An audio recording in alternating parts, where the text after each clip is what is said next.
മാന്യപ്രേക്ഷകർക്ക് നമസ്കാരം. ആടിനെ പട്ടിയാക്കുന്ന ആ ജാലവിദ്യയൊന്നും ഇനി നമ്മുടെ കേരളത്തിൽ നടപ്പില്ല, നടത്തിക്കില്ല എന്ന് തന്നെയാണ് സകല മോദി വിരുദ്ധരോടും ആദ്യം തന്നെ പറയാനുള്ളത്. അല്ല, തിരുവനന്തപുരത്ത് നമ്മുടെ രാജ്യത്തിന്റെ പ്രധാനമന്ത്രി നരേന്ദ്രമോദി എത്തിയതുമായി ബന്ധപ്പെട്ട് നമ്മുടെ കേരളത്തിലെ സകല മോദി വിരുദ്ധരും കൂടി സകല പ്രമുഖ മാധ്യമങ്ങൾ ഉൾപ്പെടെ ഇവിടെ എന്തൊക്കെ ഊളത്തരമാണ് വിളിച്ചു പറഞ്ഞ് മുന്നോട്ട് പോകുന്നത്. ഈ മേയറെ അങ്ങ് പേര് വെട്ടിയ നാണല്ലേ, ഉളുപ്പില്ലേ, ഒരു മാനമില്ലേ ഇവന്മാർക്കൊന്നും? മേയറെ പേര് വെട്ടി പോലും എയർപോർട്ടിലേക്കുള്ള യാത്രയില്, ഈ എയർപോർട്ടിലേക്കുള്ള സ്വീകരണത്തില് PM ഓഫീസൊക്കെ ഇത് വെട്ടിക്കള് നാണല്ലേ ഇവന്മാർക്കൊന്നും? നമ്മുടെ രാജ്യത്തിന്റെ പ്രധാനമന്ത്രി നരേന്ദ്രമോദി തിരുവനന്തപുരത്തേക്ക് വരുന്നത് തന്നെ മേയറെ കാണാനാണ്. മേയറെ കണ്ട് ആ വിജയം ആഘോഷിക്കാനാണ്. മേയറെ കാണാൻ വരുന്ന പ്രധാനമന്ത്രി, ആ പ്രധാനമന്ത്രിയുടെ ഓഫീസ് പേര് വെട്ടി ഉളുപ്പില്ല ഇവിടെയുള്ള സകല പ്രമുഖ മാധ്യമങ്ങൾക്കോ? എന്തുകൊണ്ടാണ് എയർപോർട്ടിലേക്ക് മേയർ പോവാതിരുന്നത്? ഒരാളുകൾ വന്ന് ചിന്തിച്ചു. അത് മുൻ മേയർ ആര്യ രാജേന്ദ്രന്റെ ആന മണ്ടത്തരം അത് കണ്ടത് കൊണ്ടാണ് മേയർ കൃത്യമായിട്ട് കാര്യങ്ങൾ ചെയ്ത് മുന്നോട്ട് പോയത്. 2021 രാഷ്ട്രപതിയുടെ വാഹന വ്യൂഹത്തെ ഓവർടേക്ക് ചെയ്യാൻ ആര്യ രാജേന്ദ്രൻ ശ്രമം നടത്തി. അത് കേരളത്തിൽ വലിയ വിവാദമല്ലായിരുന്നോ? അതുമായി ബന്ധപ്പെട്ട് അന്വേഷണങ്ങൾ പോലും പ്രഖ്യാപിച്ചില്ലേ? അത് വലിയ സുരക്ഷാ വീഴ്ചയാണെന്ന് ചർച്ചകൾ നടന്നില്ലേ? ആ കേരളത്തിലാണ് പറയുന്നത് ഇപ്പോ മേയർ എയർപോർട്ടിലേക്ക് മേയർ എത്താതിരുന്നത് പ്രധാനപ്പെട്ട 2 പ്രോഗ്രാമുകളിൽ പങ്കെടുക്കാനാ. ആ 2 പ്രോഗ്രാമുകളിൽ പങ്കെടുത്ത് നേരെ മറിച്ച് ഈ പറയുന്ന എയർപോർട്ടിലേക്ക് മേയർ എത്തി നരേന്ദ്രമോദി വരുമ്പോൾ സ്വീകരിക്കുകയും അത് കഴിഞ്ഞ് ഏതെങ്കിലും ഒരു പ്രോഗ്രാമില് മേയർ പങ്കെടുത്തില്ലെങ്കിൽ എന്താ പറയാ? കേരള BJPയും കേന്ദ്ര BJPയും തമ്മിൽ പ്രശ്നമാണോ എന്ന്, ദേശീയ നേതൃത്വമായിട്ട് പ്രശ്നമാണോ എന്ന് ഇതേ സകല പ്രമുഖ മാധ്യമങ്ങളും സകല മോദി വിരുദ്ധരും ഇവിടെ ചർച്ചയിലെ ഇവന്മാര് ഈ സകല മോദി വിരുദ്ധർ യഥാർത്ഥത്തിൽ അങ്ങ് പെട്ടുപോയതാ. മേയർ കൃത്യമായിട്ട് മോദി വേദിയിലേക്ക് എത്തുന്നത് സ്വീകരിച്ച്, നരേന്ദ്രമോദി ആണെങ്കിൽ മേയറെ കെട്ടിപ്പിടിച്ച് കൃത്യമായി ഇത് പഴയകാല സുഹൃത്താണ്. ഇതിലപ്പുറം എന്താണ് ഇനി കേരളത്തിലെ മേയർ ഉൾപ്പെടെയുള്ള സംവിധാനങ്ങൾക്ക് ആവശ്യം? ഇത് വിവേകമുള്ള സകല ജനതയെ തിരിച്ചറിഞ്ഞില്ലേ? ഇതുമായി ബന്ധപ്പെട്ട് മേയർ തന്നെ വിശദീകരണം നടത്തിയിട്ടുണ്ട്. നിങ്ങൾ അതൊന്ന് കേട്ടു നോക്കൂ. ഇന്ന് സംഭവിച്ചത് പ്രധാനമന്ത്രി അവിടെ നിന്ന് നേരിട്ട് പുത്തരിക്കണ്ടം മൈതാനത്തിലേക്കാണ് വരുന്നത്. അപ്പോൾ മേയർ പുത്തരിക്കണ്ടം മൈതാനത്തിലാണ് സ്വീകരിക്കാൻ തീരുമാനിച്ചിരുന്നത്. ഇന്നലെ തന്നെ ഞങ്ങൾ ചർച്ച ചെയ്ത് തീരുമാനമെടുത്തതാണ്. അപ്പോൾ എയർപോർട്ടിൽ പോയി കഴിഞ്ഞാൽ ഇവിടെ 2 പരിപാടിയും പൂർണ്ണമായിട്ട് പങ്കെടുക്കാൻ സാധിക്കുമെന്ന് ഉറപ്പില്ല. ഇങ്ങനെയുള്ള സംഭവങ്ങളൊക്കെ നേരത്തെ ഉണ്ടായിട്ടുണ്ടല്ലോ. ഇപ്പോൾ ബഹുമാനപ്പെട്ട രാഷ്ട്രപതി നേരത്തെ വന്നപ്പോൾ അന്നത്തെ മേയർ എയർപോർട്ടിൽ പോയി സ്വീകരിച്ചതിന് ശേഷം പൂജപ്പുര ഗ്രൗണ്ടിലെത്താൻ പറ്റാതെ വന്നപ്പോഴാണ് രാഷ്ട്രപതിയുടെ കാറിനെ ഓവർടേക്ക് ചെയ്ത് ഹോൺ അടിച്ചെന്നൊക്കെ പറഞ്ഞ് വാർത്തകൾ വന്നത്. അപ്പോൾ മുഖ്യമന്ത്രിക്കും ഗവർണറുടെയും വാഹനങ്ങൾക്ക് മാത്രമാണ് പ്രധാനമന്ത്രിയോട് ഒപ്പം വരുവാനുള്ള പെർമിഷനുള്ളത്. പ്രോട്ടോക്കോളിൻ്റെ ഭാഗമാണ്. അപ്പോൾ തീർച്ചയായിട്ടും ഇവിടെ സ്വീകരിച്ച് 2 പരിപാടിയിലും പ്രധാനമന്ത്രിയോടൊപ്പം പൂർണ്ണസമയം പങ്കെടുക്കണമെന്ന് തീരുമാനിച്ചതിൻ്റെ അടിസ്ഥാനത്തിലാണ് പുത്തരിക്കണ്ടത്ത് സ്വീകരിക്കാൻ തീരുമാനിച്ചത്. ബഹുമാനപ്പെട്ട MP പേരും എയർപോർട്ടിലില്ലായിരുന്നു. കാരണം MP അവിടെ സ്വീകരിച്ച അദ്ദേഹത്തിന് ഇവിടെ എത്താൻ സാധിക്കില്ല. പക്ഷേ MP ഇന്നില്ലായിരുന്നു. MP പേരും ഉണ്ടായിരുന്നത് പുത്തരിക്കണ്ട മൈതാനത്തിലാണ്. രാജീവ് ചന്ദ്രശേഖർജി എയർപോർട്ടിൽ പോയില്ല. എയർപോർട്ടിൽ പോയാൽ രാജീവ് ചന്ദ്രശേഖർജിക്കും ഇവിടെയും വാഹനത്തിൽ കോൺവോയിൽ വരാനുള്ള പെർമിഷൻ ഉണ്ടാവുകയില്ല. അങ്ങനെ സംസ്ഥാന അധ്യക്ഷനും മേയറും ഒക്കെ തന്നെ പുത്തരിക്കണ്ട മൈതാനത്തിൽ സ്വീകരിച്ചതുകൊണ്ട് ഞങ്ങൾക്ക് 2 പരിപാടിയിൽ ഏകദേശം 2-2.5 മണിക്കൂർ പ്രധാനമന്ത്രിയോടൊപ്പം ചെലവഴിക്കാൻ സാധിച്ചു. നിങ്ങൾ കേട്ടില്ലേ?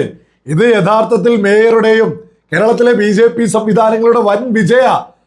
ഇതെങ്ങാനും നേരെ തിരിച്ച് സംസ്ഥാന പ്രസിഡന്റ് രാജീവ് ചന്ദ്രശേഖറും മേയറും ഏതെങ്കിലും ഒരു പ്രോഗ്രാമിൽ പങ്കെടുത്തിട്ടില്ലായിരുന്നെങ്കിൽ ഇവിടെയുള്ള സകല മോദി വിരുദ്ധരും ഇവിടെ ആഘോഷം നടത്തില്ലായിരുന്നോ? യഥാർത്ഥത്തിൽ തിരുവനന്തപുരത്തേക്ക് പ്രധാനമന്ത്രി എത്തിയത് തന്നെയാണ് വലിയ വിജയം. അദ്ദേഹം എത്തിയത് രാജീവ് ചന്ദ്രശേഖരെയും മേയറെയൊക്കെ കാണാനും അഭിനന്ദിക്കാനുമാണ്. എന്നിട്ട് ഇവിടെ കുറെ മൊണ്ണകള് പേര് നാടല്ലേ ഇജാതി കള്ളം വിളിച്ചു പറയാൻ. മറ്റൊന്ന് R ശ്രീലേഖയ്ക്ക് പിന്നാലെ എനിക്ക് തോന്നുന്നത് സുരേഷ് ഗോപിക്ക് ശേഷം വേട്ടയാടലുകൾ ഇപ്പോ R ശ്രീലേഖയ്ക്ക് പിന്നാലെയാ. സകല മാപ്രകളും കൂടിയിട്ട് ഈ പറയുന്ന R ശ്രീലേഖയെ വേട്ടയാടൽ ഇപ്പൊ കുറച്ചായിട്ട് തുടങ്ങിയിട്ടുണ്ട്.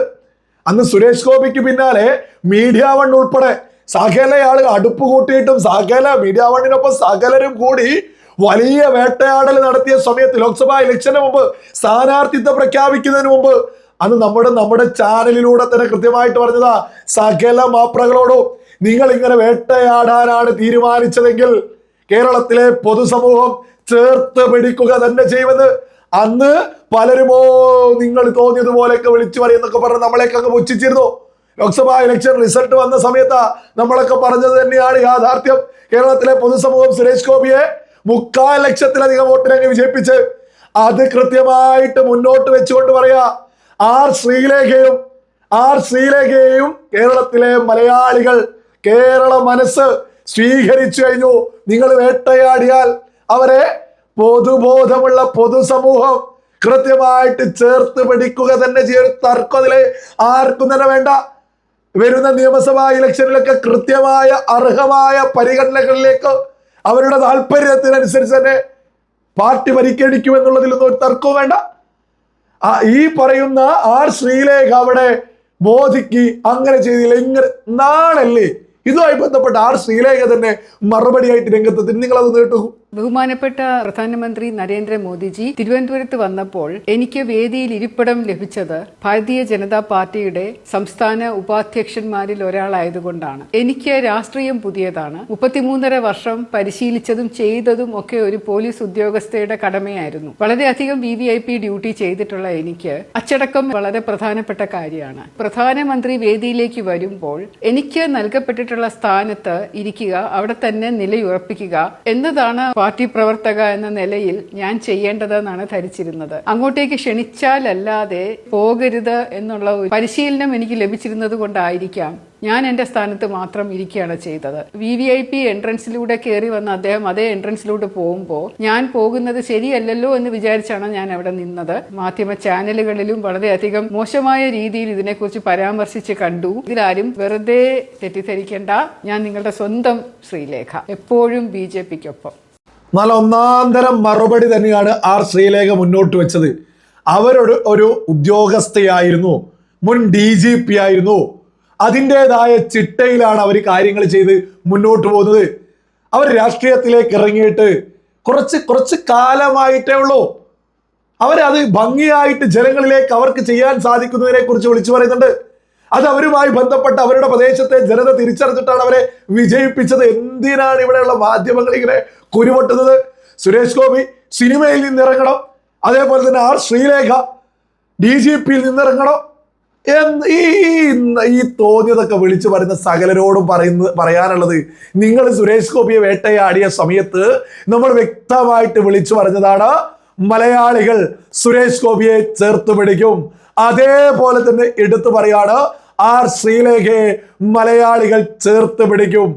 അവര് വളരെ വലിയ സ്ഥാനങ്ങളിലേക്ക് തന്നെ എത്തും, ഒരു തർക്കവും വേണ്ട. പിന്നെ അവരിയ്ക്കുന്നത് ജനങ്ങളുടെ പ്രതിനിധിയായിട്ടാണ്. ഇതിന് അവസരം കൊടുത്തത് BJP ആണ്, അല്ലാതെ ഒരു മാപ്രയല്ല, അല്ലാതെ മറ്റൊരു പാർട്ടിക്കാരും അല്ല. അതൊക്കെ അവർക്ക് തന്നെ കൃത്യമായിട്ട് അറിയാം.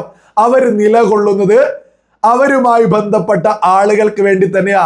ആ ജനതക്കറിയാ ആർ ശ്രീലേഖ എന്താണ് എന്ന്. വരുന്ന നിയമസഭാ ഇലക്ഷനിലും അവർ മത്സരത്തിലേക്ക് ഇറങ്ങുകയാണെങ്കിൽ, അവരുമായി ബന്ധപ്പെട്ടവരെ സ്ഥാനാർത്ഥിയാക്കുകയാണെങ്കിൽ, അവർക്ക് താല്പര്യമുണ്ടെങ്കിൽ തിരുവനന്തപുരത്തെ ജനത അവരെ വീണ്ടും തിരഞ്ഞെടുക്കും. കാരണം അവർക്ക് വലിയ ആത്മാർത്ഥതയുണ്ട്. സുരേഷ് ഗോപിയുടെ ആത്മാർത്ഥത ജനം തിരിച്ചറിഞ്ഞതുപോലെ തന്നെ ആർ ശ്രീലേഖയുടെയും ആത്മാർത്ഥത ജനം തിരിച്ചറിഞ്ഞു കഴിഞ്ഞു. മാധ്യമങ്ങൾ പരമാവധി, സകല മോദി വിരുദ്ധരും പരമാവധി വേട്ടയാടോ. പൊതുസമൂഹം, കേരളത്തിലെ സകല മലയാളികളും ഇവരെ ചേർത്ത് പിടിക്കുക തന്നെ ചെയ്യൂ. അതിലൊന്നും ഒരു തർക്കവും വേണ്ട. തിരുവനന്തപുരത്തേക്ക് നരേന്ദ്രമോദി എത്തിയതിൽ വലിയ വിജയമാണ് എന്നുള്ളതിന്റെ ഏറ്റവും വലിയ തെളിവുകളാണ് ആർ ശ്രീലേഖയ്ക്കെതിരെ, മേയർക്കെതിരെ എന്തോ ഞൊടുന്യായങ്ങളുമായിട്ട് ഇങ്ങനെ ഓരോ ആളുകള് പുലമ്പുന്നത് എന്നുള്ളതും സകല ബോധമുള്ള മലയാളികളും തിരിച്ചറിയുക.